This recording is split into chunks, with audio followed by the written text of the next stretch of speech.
अगर आपको भी लगता है ना कि इंग्लिश सीखने के लिए महंगी कोचिंग या मोटी-मोटी किताबों की ज़रूरत पड़ती है, तो रुक जाइए। पूरी वीडियो लास्ट तक देखना। इस एक नोटबुक के पेज से मैं आपको बताऊंगी कि इंग्लिश शुरू कहाँ से करें और किस क्रम में सीखें। अगर आपने ये रोड मैप फॉलो कर लिया तो आपकी इंग्लिश नींव मजबूत हो जाएगी।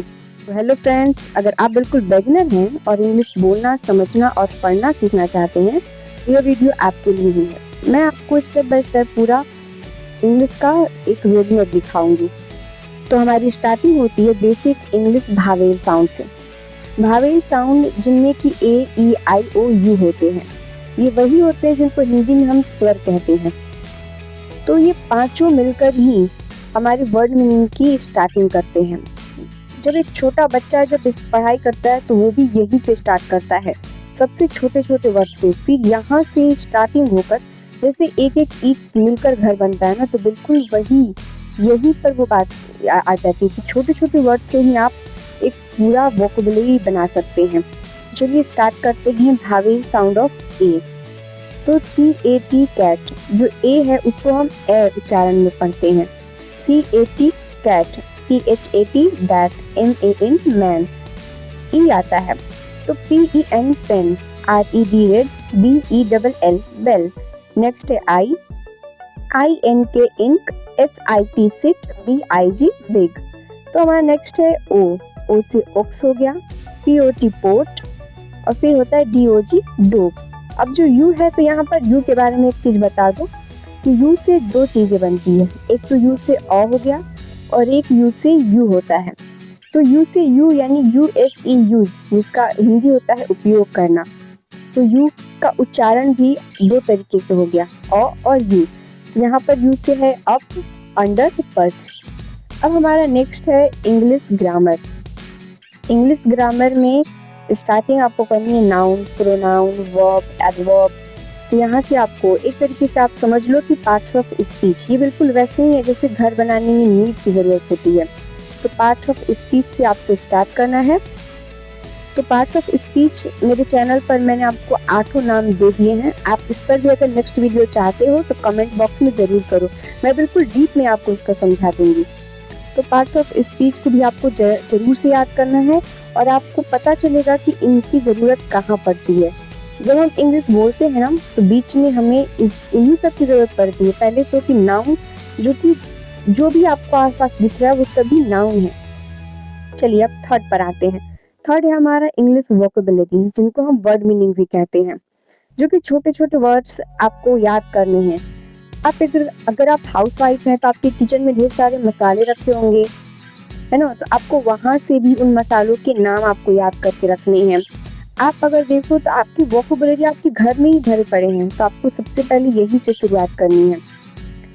तो आप छोटे छोटे वर्ड वोकैबुलरी भी याद कर सकते हो, जैसे hello, good morning, run, play, come, go. हम बोलते हैं ना कम यानी आओ, गो यानी जाना, देयर मीन्स वहाँ। तो ये जो छोटे छोटे वर्ड्स हैं ना, ये आपको यहीं से स्टार्ट करना है ताकि इन्हीं से आपका बेस स्ट्रॉन्ग हो। जो वोकैबुलरी है हम उन्हीं वर्ड मीनिंग कहते हैं। कंफ्यूज मत होना कि वर्ड मीनिंग अलग और वोकैबुलरी अलग होते नहीं। तो अब हमारा नेक्स्ट आता है, तो नेक्स्ट में है इंग्लिश बोलने की प्रैक्टिस। तो आपको प्रैक्टिस भी करनी है, केवल वोकैबुलरी याद नहीं करना है बल्कि उनको बोलने की प्रैक्टिस भी करनी है। और प्रैक्टिस आप कैसे करेंगे? तो जैसे हम कहते हैं ना, what is your name, what is your father name, what is your mother name, how are you, इस तरीके से हम लोग बात करते हैं। छोटे छोटे जब हम वर्ड सीख लेते हैं ना तो हम उन्हीं का यूज करते हैं। और अगर आपको इससे बात भी करना है तो एक सबसे अच्छा एग्जाम्पल है, सबसे अच्छा मैं कहूँगी तो ChatGPT। आप वहाँ पर भी आप उनसे भी हेल्प ले सकती हैं, वो भी बहुत अच्छे से समझा देते हैं। हाँ, लेकिन वहाँ पे समझने का एक प्रॉब्लम ये भी होता है कि वो आपको सब कुछ लिख कर देते हैं। आपको सामने से, आपको दोनों तरीके से स्टडी करने की ज़रूरत है। आप YouTube से भी पढ़िए और उनसे आप चैटिंग करके भी बहुत अच्छे तरीके से अपनी इंग्लिश स्ट्रॉन्ग कर सकते हैं। तो यहाँ पर हमने सीखा what is your name, how are you, आप कैसे हैं, वेयर आर यू गोइंग, आप कहाँ जा रहे हैं, व्हाट आर यू डूइंग, आप क्या कर रहे हैं। तो देखो मैंने कहा था ना कि मैं लास्ट में आपको ऐसे टिप्स दूंगी जो आप सुनकर कहोगे कि सच में ये बहुत हेल्पफुल है, वो है लिसनिंग, यानी सुनना। तो ध्यान देना मेरी बातों पर, लिसनिंग। तो हम एग्जाम्पल में मैं बात करूँ तो छोटे बच्चे की, यानी फॉरेनर जो बच्चे होते हैं अब उन्हें तो नहीं पता कि वो इंग्लिश बात कर रहे हैं। अब इंडियन बच्चों को थोड़ी ना पता है कि वो हिंदी बोल रहे हैं कि उर्दू या फारसी बोल रहे हैं, क्या बोल रहे हैं। तो बिल्कुल वैसे ही लिसनिंग यानी सुनने से भी आपकी इंग्लिश स्ट्रांग होती है। सबसे पहले तो छोटे पोएम्स की बात करती हूँ। छोटे पोएम सुनने की स्टार्टिंग करो, क्योंकि उसमें जो वर्ड्स होते हैं ना, वो बहुत छोटे छोटे होते हैं, जो कि हम आसानी से बोल सकते हैं। बड़े बड़े वर्ड्स सुन तो लेंगे, लेकिन अब प्रोनाउंसिएशन में हम बहुत दिक्कत होगी। लेकिन छोटे छोटे वर्ड्स हम सीखेंगे, प्लस में उनको बोलने की प्रैक्टिस करेंगे, तो ये स्ट्रांग होता जाएगा। नेक्स्ट हमारा न्यूज़। न्यूज़ तो बहुत इम्पोर्टेंट है। न्यूज़ से आपको ना बहुत ऐसी चीज़ें सीखने को मिलेंगी, ऐसे वर्ड सीखने को मिलेंगी जो केवल घर तक ही नहीं, बल्कि सोशली आपको बहुत कनेक्ट करेंगी। फिर आता है हमारा इंग्लिश मूवीज़। आप जब देखोगे उस मूवीज़ को, तो आपको वहाँ पे भी सीखने को मिलेंगी कि अच्छा, अगर हमको इस तरीके से बात करनी है तो हमें कौन से शब्द बोलने पड़ेंगे।